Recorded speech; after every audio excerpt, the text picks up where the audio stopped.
Mary Jane, I love you, really, really, really, really. Mary Jane. Yes, I had to do it, y'all. I had to do it. I had to put my hair in this Rick James look, baby. Baby. Because we talking about Rick, the documentary. And I had to put these glasses on. Let me go and take them off. Mary Jane. We gonna talk about Rick James, baby. Rick James, bitch. Bitch. Bitch. All right, so we talking about Rick James. Rick James got a documentary, y'all. Y'all didn't know? Y'all liking my Rick James look? Cold blooded. All right, so Rick James um grew up in Buffalo, New York. He grew up in Buffalo, New York. His mom was, and guess what? He was born the same year as my dad, 1948. So I can see where some of his misogynistic ways came in. But he was born in Buffalo, New York. His mom wanted to be a star, but she quite didn't make it. She didn't make it as a star. Yes, and my eyebrows need to be arched, so don't be talking about my eyebrows in the comments either. I don't want to hear that. Cause I look like Rick James, bitch. Okay, so she wanted to be a star. She wanted to be a singer, a dancer, but she didn't make it. And she kind of felt like Rick. She seen her dream in Rick. But Rick James was one of those children. He probably did fair in school. I want to say he did his best. I guess he could in the situations that he lived in. His mom raised a lot of kids by herself. And Rick also was one of those, you know, when they call everybody to the Vietnam War, because my dad went to the Vietnam War. He was drafted at, I want to say 20 or 21, he was drafted. And this is crazy. My dad was drafted and he was an only child. The guy that stayed a house away from my dad was drafted and he was an only child. And it was told that only children were not supposed to be drafted. Okay, let's go back to Rick. Rick was drafted and guess what he did? He ran like my great granddaddy. And he ran to Canada and he lived in Canada for a while. And let's just say he lived the beginning of his dream. And I want to say Rick had like 9 lives. So we're going to start first. The first life, I'm going to say why Rick has 9 lives, because he went to Canada running from the police because he was supposed to go to Vietnam and he did not. And he lived in Canada for a while trying to be a musician. And it was kind of like this. His sound was like a funk, punk, rock type of sound. He mostly played in a band with white boys. And he loved it up there. He said he didn't feel like he was discriminated against. He didn't feel like he was singled out because he was the black guy. And I think he just liked the fact that Canada did not dwell on racism as much as the United States. But as Rick was becoming big with his band, because they wasn't big, just people was finding out, like record label people were finding out about them. So this is what happened. The word on the street was Rick was, I guess what they call like a runner. Like if he ran from the war, he was a runner. And most of the time people did not like runners. So I guess they ain't like my great granddad. He was a runner. He did his 2 years of prison. And guess what? Rick was a runner and he had to do, I think, 3 years of prison. Yeah, I think he did like 2 or 3 years of prison. But let's go back to his childhood, because that's still part of his childhood. Rick, mom used, let's just say Rick was doing illegal things as a young person, as a little boy. His mom had him running numbers for her because that's what she used to do to make money for all those kids she had. So mom used to have Rick and his brothers running numbers. Um, and so that crime life was kind of like already in him. It's just to him, that's how they got by. So him running from the government so he wouldn't have to go to Vietnam, that's him getting by. You know, like I'm getting by because I want to get to my dream.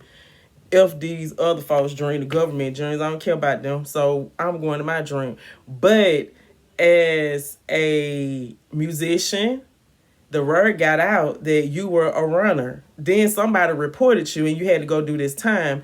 And so once Rick got out, he went right back home to his mom and she kind of hooked him up again with making these deals, you know. Also, Rick had, I want to say during this time before after he got out of prison, he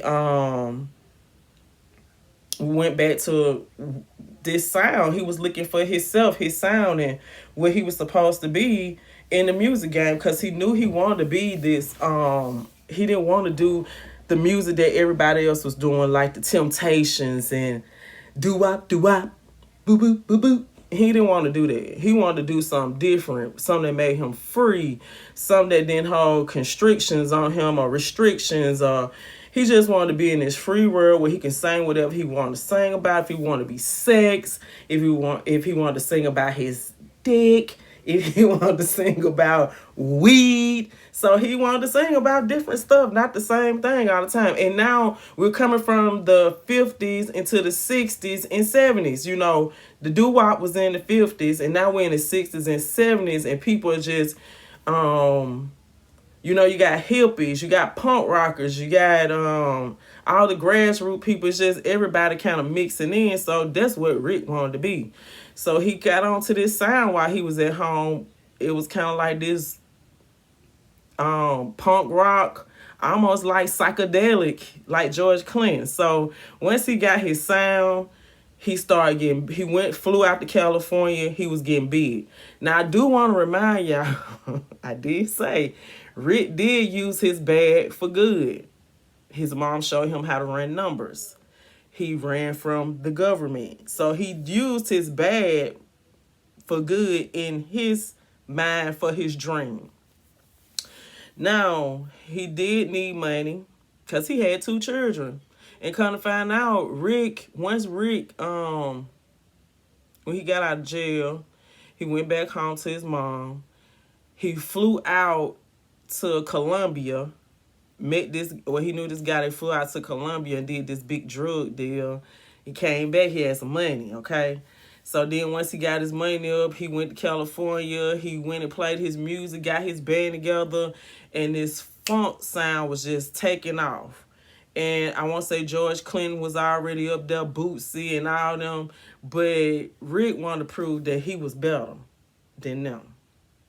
And I think he had a lot of competition. Like George Clinton and Boots and them, they was like competition to him. So every time he would come out with these songs, like he came out with Mary, like let's go back to the 9 Lives, because remember y'all, this man avoided prison. I mean, not avoided prison, but he went to jail, got out, came back to live his dream again, became big after he started, you know, I guess he did that one-time dope deal and made him some big money to get to California to do what he needed to do. But he was a great musician. Let's just say this P-Funk sound that Mary Jane, when he started singing to Mary Jane and started talking about, as young children around my age, we probably was thinking he was talking about a girl until we got a little older and knew he was talking about that weed, man. Okay. So, after that, you know, he had all this cold-blooded. And then he met Tina Marie, and she was young, y'all. Now, let's talk about Rick's personal life. We talked about a little bit how he banged in the music and it was going hard. But let's talk about his personal life. Rick was a misogynistic hoe to the 1900 power. Okay? He did not take care of his children. We just gonna call it like it is, because we talked about all these men in the past. We know Rick was a hoe. But this is what I didn't know about Rick. Rick used to have orgies, right? Yeah, they used to have orgies back then. Our parents sit up and act like they holier than thou. They were the orgy queens back then, and the orgy kings. And really, just to say they was the orgy kings back then, cause y'all was fucking everybody. Yeah, so it was, the story goes, his friends in his group noticed that Rick. I mean, they admitted they was doing all kinds of drugs. They was doing quaaludes. Remember that from the last documentary, the last two documentary, the quaaludes. Quaaludes was the thing, honey. So I guess they was just busting quaaludes and everybody drink and everybody legs was popping open and then the orgy would begin. So Rick was friend was having sex with a white lady at the orgy, and Rick was getting wild, hitting the lady with a belt, just hitting her with a belt, and the dude was like, "Hey," he said he didn't say nothing at first. See, that's the problem. Y'all don't say nothing. So you having sex with this lady, he hitting her with a belt. You notice that the back of her ass is red, and you tell him to stop. He doing too much. But that ain't the first time. Cause Rick likes to put his hands on the women when they don't do what he like to do. And I'm not gonna say he liked to put his hands on women when they didn't like to do what he liked to do. He put his hands on women when they let him do everything he wanted to do. Then all of a sudden now you don't want to do it. That's the way his friends and his band members explained it. And it seemed like most of the women, I know it was black women around, but like they said, if the woman was like, "Nah, I ain't finna do that shit. Fuck that shit. Fuck you, Rick," then he'll cut your ass out and put you out. And that's fine with them because they ready to go. But then a lot of the white women wanted to be next to Rick. They wanted to be up on him. They wanted to touch all in his braids, baby, and love all on him. And so they was doing whatever. And he was doing whatever. Rick did not know his children. Had two children by this black lady. I know she was over the documentary or whatever, talking in the documentary. She was talking about how they didn't meet till she was, excuse me, y'all. They didn't meet till she was 13. Then he came in their life on a regular basis. And this is the crazy part. One of the band members' children came home talking, saying it's a little boy talking about Rick his daddy, Rick his daddy. And come to find out the little boy is Rick daddy. Come to find out his band member and him, he put the child and him back, he reunited his children with him again. Because Rick wasn't looking for his children. Rick was getting high for Quaaludes, cocaine, and cocaine is a terrible drug. Remember that on Dave Chappelle? Okay, so let's go on down this line of how Rick had these 9 lives.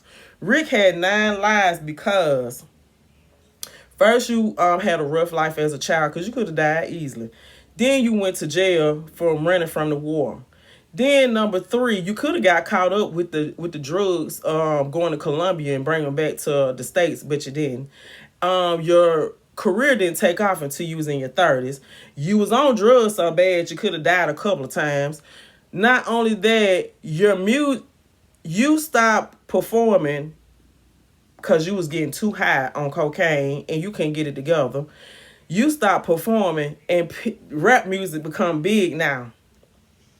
Here come MC Hammer, can't touch this.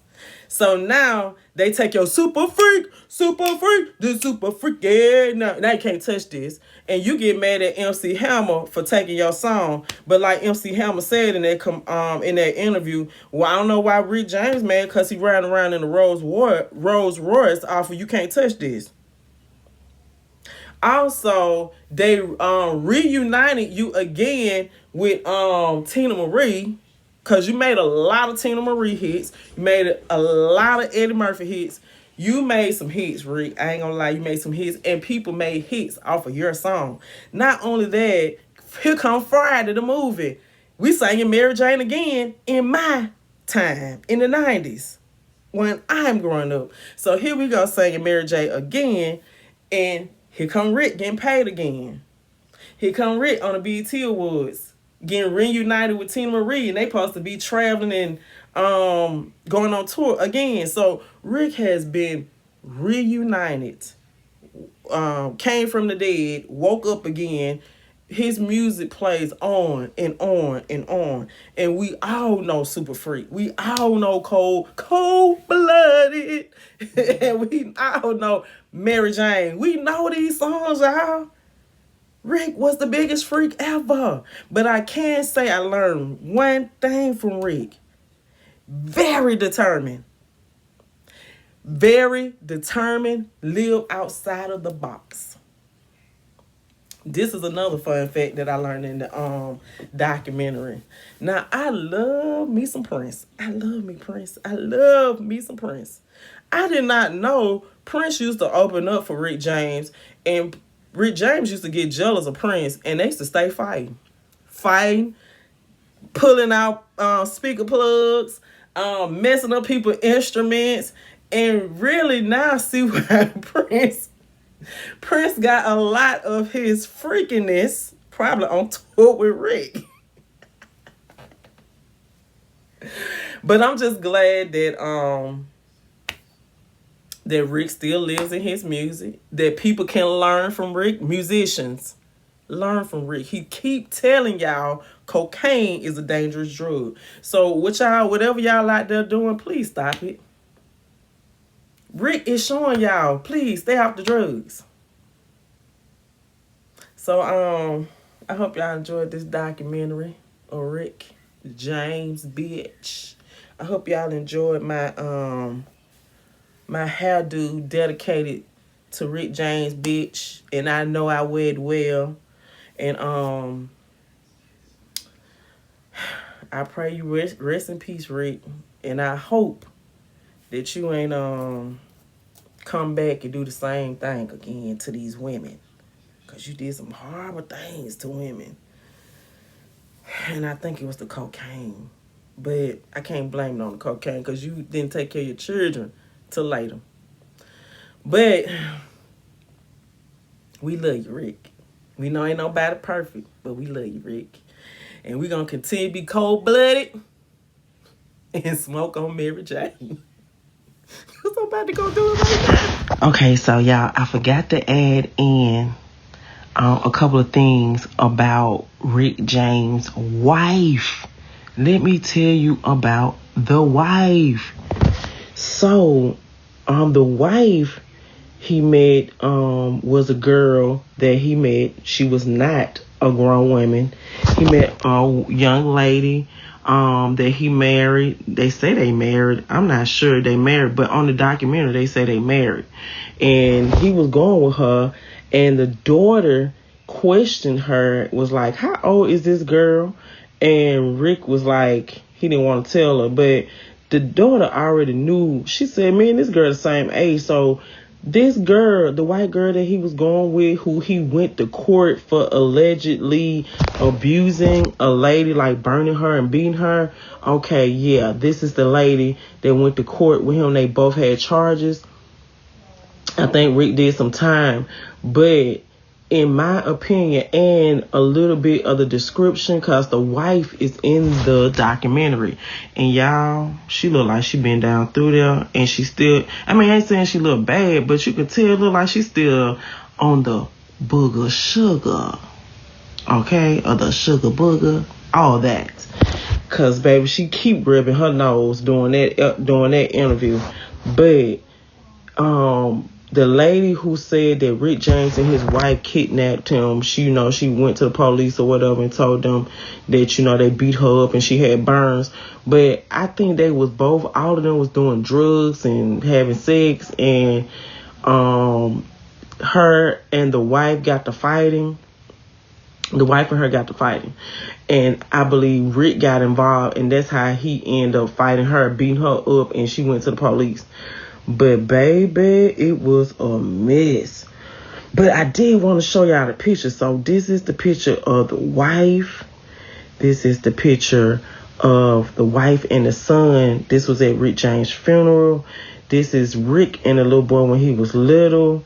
I also pulled up some more good pictures, y'all, of Rick when he was with Eddie Murphy. Because y'all know he did My girl wants to party all the time, party all the time, party all the time. Yeah, you know he did that. And I just want y'all to see the fashions of Rick. Because Rick, baby, had fashions. I ain't just talking about these braids, baby. The plaits or the braids in his hair. We talking about the clothes, the way he came out appearing, and he did not mind wearing no heels at all. So that's why Prince was kind of like one of his proteges, but I heard they used to fight. So I'm going to let y'all get back to listening to the rest of the review of the documentary.